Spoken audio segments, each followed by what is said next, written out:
Hello and welcome, my dear friends of Rajeshwar. This is your friend, philosopher, and guide, your mentor, Prabhat Sharma, once again with you for teaching English. And today we'll continue with Oxford New Pathways, an interactive course in English.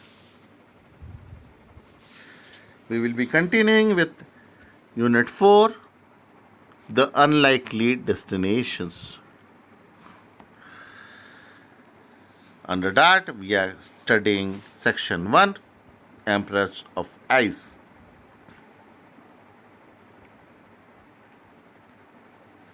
We have read till yesterday page number 88, 89, and 9090. Today we shall begin the reading of page number 91. So please open your textbooks, the course books,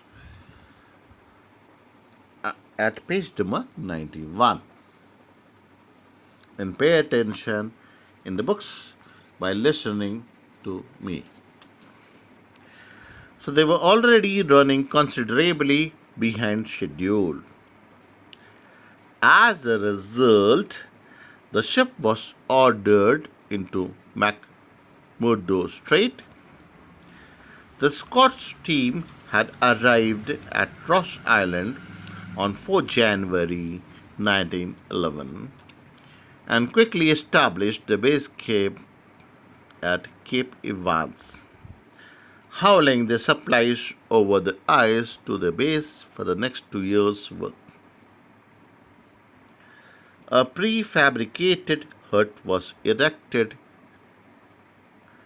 to serve as the home, and a number of meteorological and magnetic stations were established by the team to collect data. Scott was determined to use the remaining days of sunlight to explore the region and make a start on the scientific program.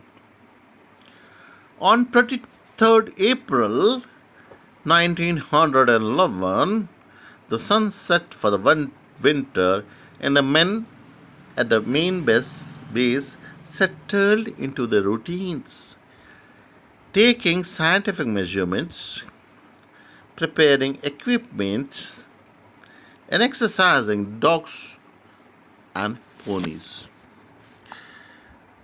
The three British men, Wilson, Bertie Bowers, and Ashley Cherry Gerald,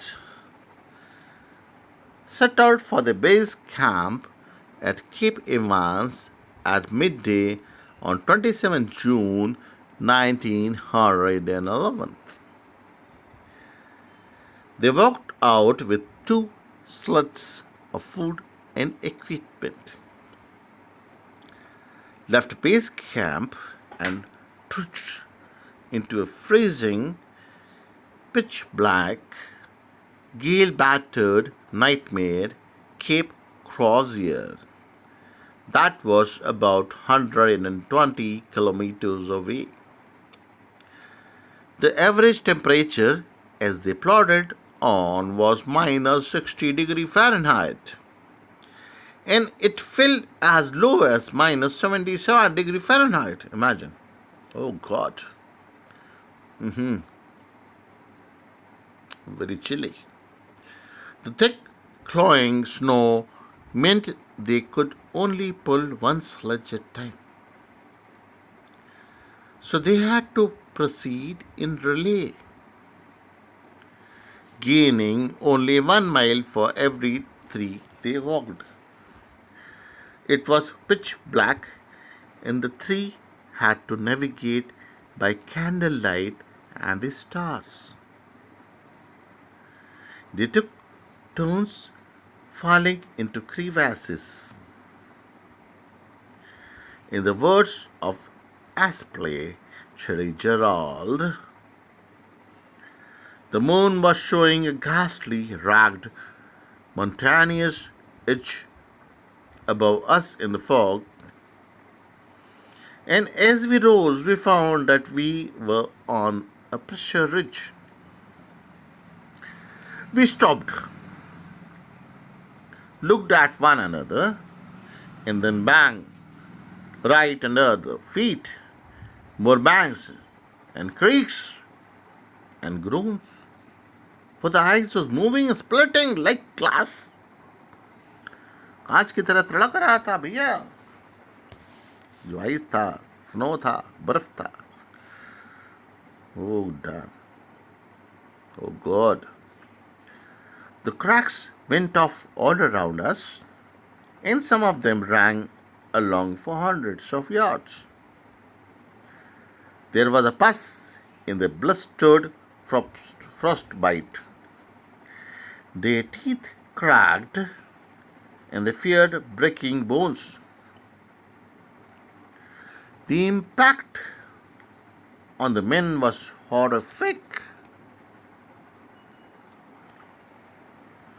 A Cherry's biographer,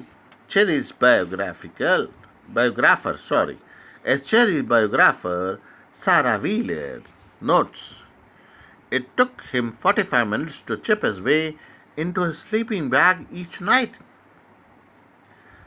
as during the day it froze flat like a slab of tombstone granite.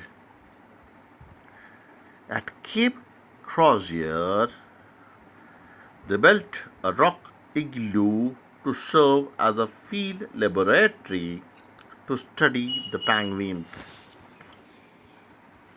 It was from here that they made their way onto the sea ice and became the first men to witness the midwinter breeding of the emperor penguin.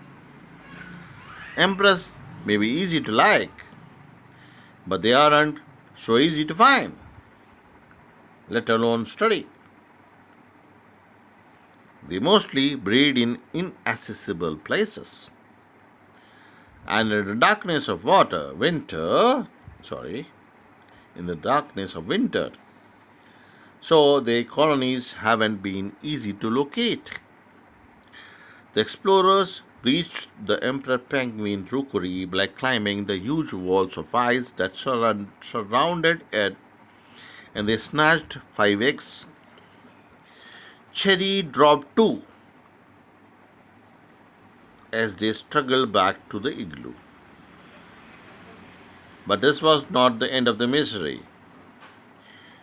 They then became trapped in a particularly violent blizzard.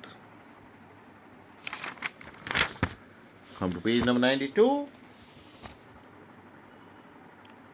Hope you are listening to it carefully, attentively. So, as for resume on page number 92. Then, as they reached their target, their tent blew away first, and the igloo roof followed.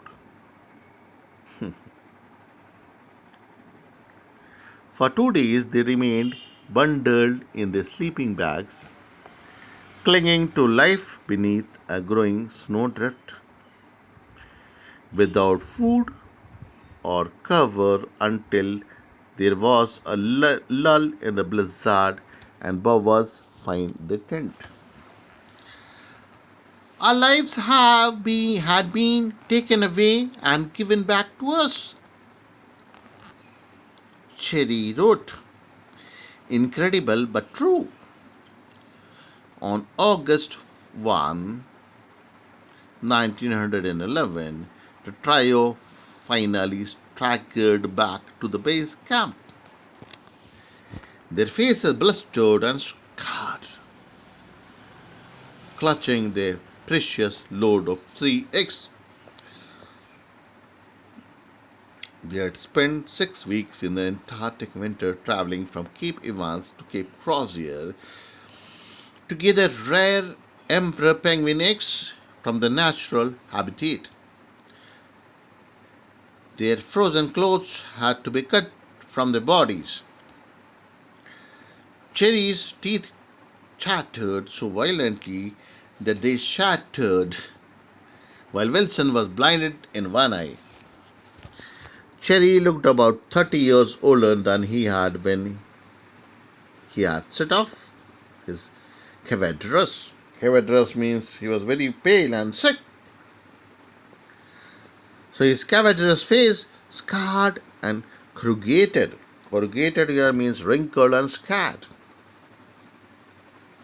Scarred. Nose dark, eyes dull, and hands white and wrinkled. His toenails were falling off and his fingers were useless, wrote Sarah Wheeler. But they had been successful. Cherry, who had no scientific training, took responsibility for the eggs and presented them to the Natural History Museum in 1913. Although emperor penguins have been known to science since 1840, 1840, the first colony wasn't discovered until these members of the Antarctic expedition found the birds at Cape Crozier.